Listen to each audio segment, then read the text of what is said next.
at sa buong mundo, ito ang balita.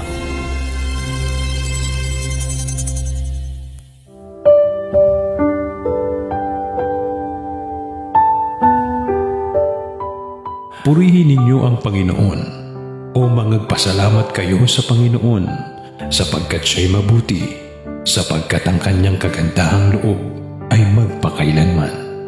Awit 106:1.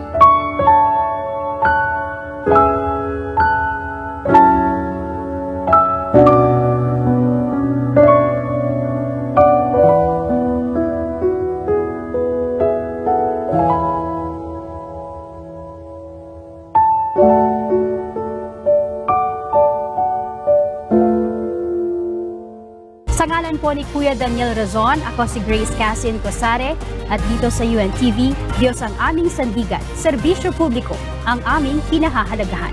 Magandang hapon.